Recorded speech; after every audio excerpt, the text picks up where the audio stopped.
Bom, vamos ver um conceito bem útil sobre espaços métricos. Na verdade, é um conceito topológico, vai ser útil também para o pessoal que fizer topologia depois, que é o de conexidade. A ideia de conexidade, ela tenta pegar alguma ideia de que você pode separar o seu espaço em dois pedaços, mas com algumas regras. Digamos assim, quando você quer dizer que o seu espaço, na verdade, são dois espaços separados, em algum sentido. É, Essa ideia intuitiva, na prática, não funciona bem assim. A gente vai ver que tem uns contra-exemplinhos feios mais para frente, mas por enquanto fica com essa intuição. Então a gente vai ter que ter primeiro a ideia do que seria você quebrar o seu conjunto em dois pedaços. Então eu vou falar que dois conjuntos. Então você tem um espaço métrico já fixado e eu vou ter dois conjuntos dentro do meu X. Eu vou falar que eles são mutuamente separados. O nome é ruim, eu não consegui um melhor. Mutuamente separados. Porque só falar que eles são separados vai parecer que a gente está querendo dizer outra coisa. Então, bom, vamos lá. Fica mutuamente separados. Se acontece o seguinte: se o A fecho inter B é vazio, e isso também é o A inter B fecho. Não toma o fecho nos dois ao mesmo tempo, tá? No tipo, primeiro toma um fecho num, então fechando um não encosta no outro, fechando o outro não encosta no primeiro. Tá? Não é falar que os fechos são disjuntos. Obviamente, se os fechos forem disjuntos, eles são mutuamente separados, mas tem mais gente que é mutuamente separado sem ser isso. Por exemplo, se você pegar nos reais, pega do menos infinito até o zero aberto, e aí do zero até o mais infinito, esses dois conjuntos são mutuamente separados. Se eu tomar o fecho desse, não encosta nesse. Se eu tomar o fecho desse, não encosta nesse. Certo? Se eu tomar o fecho dos dois, se encostou. Tudo bem?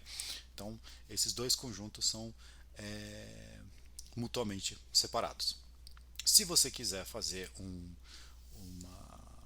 critériozinho, ele não é um C somente C, tá? Se você tiver dois conjuntos A e B não vazios que são mutuamente, que eles têm distância de um para o outro estritamente positiva, então eles vão ser mutuamente separados. São mutuamente separados, certo? Por quê? Vamos só fazer isso aqui rapidamente. Eu vou mostrar que o A fecho inter B é igual a vazio. Isso o outro caso é meio que a mesma coisa. Tudo bem? Então como é que você faz esse? Bom, você pega um Bzinho pertencente ao B, certo? Eu quero mostrar que o fecho, ele não está no fecho do A, certo? Basicamente mostrar isso que você tem que fazer. Bom, mas se o B está no B, a distância do Bzinho para qualquer elemento do A, né, tipo, a distância do Bzinho para o Azão é positiva, certo? Então você consegue achar uma bola de raio R, que seria um R menor que essa distância aqui, em torno do B, tal que isso intersectado com A é vazio. Bom, mas isso aqui quer dizer exatamente que o Bzinho não está no fecho do A. Então você acabou de mostrar o que você queria. Cuidado, né, que é aquilo que eu comentei antes. Então, distância deles ser positivas implica que eles são mutuamente separados, mas não vale a volta. Aquele primeiro exemplo que eu dei lá dos dois intervalos, eles têm distância zero e eles são mutuamente separados. Tá? Então, isso aqui vale um lado, sei lá, coisinha interessante aqui para você usar de vez em quando, mas não é uma caracterização. Então, o que é que vai ser o conjunto ser conexo? Do jeito que eu defini esse mutuamente, tem vários jeitos de definir conexidade, tem umas equivalências que estão lá nos exercícios, mas do jeito que eu defini, o jeito mais natural é definir o que é ser desconexo, né? Ser não conexo. Então, o x é desconexo, ou não conexo, se você preferir, desconexo, se existem A e B mutuamente separados, não vazios. Cuidado com não vazios aqui, que é o que a gente sempre esquece, tá? É, tais que a união com B é igual ao seu conjunto X. Você conseguiu escrever o seu conjunto X inteiramente falando que ele é separando ele nesses dois pedaços que são mutuamente separados. Se não acontece isso, se não existem esse A e B, você tem que então seu espaço ele é dito conexo. Isso aqui é a mesma definição para conjuntinhos pequenos. Vamos supor que você tem um y contido no x, pensa ele como subespaço, vai dar a mesma definição. Então, tipo, esse aqui ele é desconexo. Aí o que você pode fazer é simplesmente pegar existem esse a e b mutuamente separados, não vazios, tais que A união com B contém o seu y. Né? Quando ele é um subespaço, você pode simplesmente colocar aqui, também funciona, tá bom? E aqui eu só preciso, se você quiser escrever desse jeito, você precisa falar que o A inter y é igual a vazio e o B inter y é diferente de vazio, porque senão você podia ter pego só, deixado, você tem lá o seu mutuamente separado, põe o seu y só dentro de um e aí, bom, aí existem esses caras, então você tem que falar que o y está nos dois, de fato, então ele vai ser desconexo se acontece esse negócio. Isso aí, definição de desconexidade. Conexidade, então, é exatamente não satisfazer esse negócio, é exatamente o caso contrário. Tudo bem? No caso dos reais, conexidade tem uma caracterização muito mais simples, que é uma coisa que vocês já estão acostumados. Tá? O que vai acontecer é, um A contido nos reais, ele é conexo. Tá? Então agora a gente vai trabalhar direto com a definição certa. Ele é conexo se e somente se A é um intervalo. Intervalo do jeito que você está acostumado, tá bom? Então, nos reais, os conexos são bem óbvios quem eles são quem que eles são, tá? Pegou? União de dois intervalos separadinhos não é conexo, tudo bem? A reta inteira é conexa, porque ela é um intervalo, tá bom? Então, essa caracterização funciona muito bem com os reais, não funciona para os outros espaços, bom, porque daí você não tem nem, em geral, você não tem uma ideia do que é um intervalo. Aliás, vamos colocar aqui uma definição formal do que é um intervalo. Então, A contido nos reais é um intervalo. Intervalo. C e somente C para qualquer A e B que você pega no A, com A menor que B. Se C pertencente aos reais é tal que C é maior que o A e menor que o B, então o C pertence ao seu intervalo. Certo? A ideia de ser um intervalo, né, no sentido de ordem, é que você não pula ninguém. Então, o que é não pular ninguém? Toda vez que você pegar dois elementos lá dentro do seu A, você pegar um terceiro que a princípio está entre os dois, esse terceiro também tem que estar no seu intervalo. Tá? Isso aqui pega todos os casos de intervalos que vocês conhecem, tipo intervalos ilimitados, limitados, semi-aberto, todos eles satisfazem isso aqui. Isso aqui é uma definição mais econômica do que em vez de ficar tentando mostrar todos os casos particulares de intervalos, isso aí está a definição completa. Tudo bem? Mas vamos mostrar esse resultado que eu falei aqui. Né?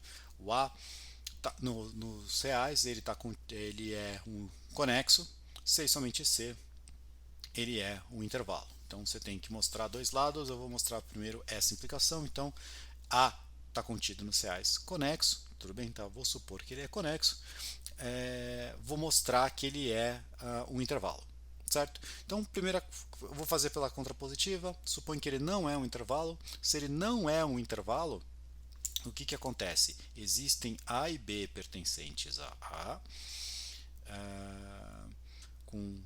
e C pertencente aos reais, tais que A é menor que C, que é menor que B, e C não pertence a A. Certo? Eu pulei alguém. Tudo bem? Certo? Ó. Tipo, teve esse salto aqui que é esse C que não pertenceu ao meu A, justamente por ele não ser intervalo. Mas agora, olha, lembra aquele primeiro exemplo de conjuntos mutuamente separados? A gente consegue imitar ele aqui usando o C. Perceba que o menos infinito até o C, esse aqui, e esse cara aqui do C até o mais infinito, são dois conjuntos mutuamente separados. Certo? Mesma coisa que a gente tinha feito lá no começo, na intersecção. Fecho desse não alcança esse, fecho desse não alcança esse. Certo? O seu A com certeza está contido aqui, na união desses dois. Por quê? Porque a união desses dois dá todo mundo menos o C, e o C é o único cara que você sabe que não está no A. Certo? Então você tem esse negócio, o A ele cabe nessa divisão desses dois aqui, e se você pegar isso aqui é diferente de vazio, certo? Por quê? Porque o A está aqui, porque o A é menor que o C, e ele está no Azão.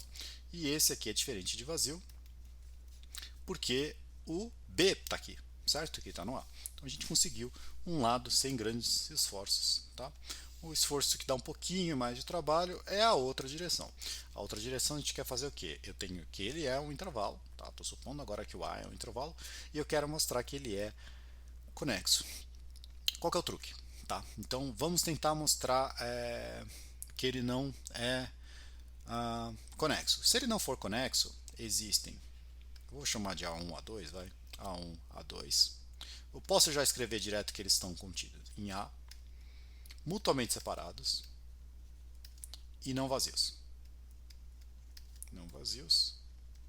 Tá, que eu consegui dividir o A em dois pedaços, certo? Então, ó, dois pedaços, já que esses aqui já são os dois pedaços deles, que eles são mutuamente separados, eles são não vazios e a união deles dá o A inteiro. Então, eu consegui fazer essa divisão do meu A em dois pedacinhos. Tudo bem? Eu vou fazer o seguinte, eu vou pegar, se os dois são não vazios, eu posso pegar um x que pertence ao A1. Tudo bem? Peguei um x que pertence ao A1. O que eu vou mostrar? Eu vou mostrar que qualquer y que esteja no A, na verdade, eles, que não seja o x, eles também estão no A1. Tudo bem? Se eu fizer isso, repara que aí eu tenho uma contradição, porque o A2 vai ficar sendo vazio, né? Porque eu dividi meu Azão em dois pedaços, eu vou mostrar que todo mundo está no primeiro, bom, então, e eles são disjuntos, isso em particular, porque eles são mutuamente separados. Bom, mas daí então o A2 vai ter que ser vazio, e isso é uma contradição. Tudo bem? Então eu vou pegar aqui um y qualquer, e já que eu estou pegando um y qualquer, eu posso pegar um y que seja maior que o x. Se o caso menor que x, eu vou. É igual, tá? Pode fazer depois, tentar fazer como exercício. Tá? Então, se eu quero fazer para qualquer y que seja diferente do x, eu vou pegar para um y que seja maior que o x, y pertencente ao A. Eu vou mostrar que ele está no A1. E aí, repara que isso vai dar uma contradição, porque você consegue fazer a mesma coisa para os y que são menores que o x. Tá bom? Considera esse conjunto aqui, ó. É uma. Bom, já escrevi o cara, que eu primeiro ia pegar o conjunto, mas vamos lá, vamos fazer já todo mundo aqui. São todos os z's que pertencem a esse intervalo aqui, do x até esse y. Porque, ó, certo, eu peguei um desenho aqui em cima. Eu tenho meu x aqui e eu tenho meu y para cá. Tudo bem?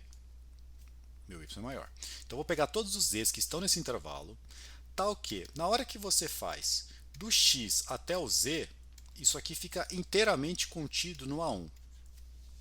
Tudo bem? Vamos por pedaços aqui. Todo mundo concorda que esse conjunto é não vazio, por quê? Porque o x pertence a esse conjunto, né? Como o x está no A1, o intervalo do x até o próprio x está no A1, está contido no A1, então o x pertence a esse conjunto. Com certeza esse conjunto é limitado pelo y, porque qualquer coisa que você, tipo, bom, todos os z's que estão aqui estão limitados pelo y, então esse conjunto é limitado. Conjunto não vazio, limitado, na reta, tem supremo. Estou usando isso só, tudo bem? Então pega agora esse A, que é o supremo desse conjunto. Vamos ver o que a gente consegue falar sobre esse A. Esse A, repara que eu sei já que ele está no A, porque ele está entre o x e o y, ele pode até ser o y aqui, talvez, né?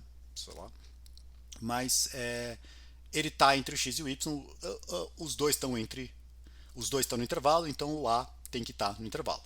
Ok. Se ele está no intervalo, se ele está nesse A, ele tem que ser ou pertencer ao A1 ou pertencer ao A2, certo? O caso em que o A pertence ao A1, o que acontece? Você vai ter que, bom, ele pertence ao A1, mas qualquer pedacinho a mais que você ande, ele já tem alguém que está no A2. Ou seja, você vai ter que o A1 fecho inter. Desculpa, ao contrário. Qualquer pedacinho a mais que você pegue, você vai ter alguém do A2, certo? Então, se ele está no A1, e isso é o maior possível que você podia andar, quer dizer que qualquer coisinha que você vai para a direita, né? Tipo, você parou aqui no A, qualquer pouquinho que você andar para cá, você pegou alguém do A2. Então, isso quer dizer que o A pertence ao fecho do A2. Bom, mas isso quer dizer então que o A1 inter A2 fecho é diferente de vazio, o que é uma contradição.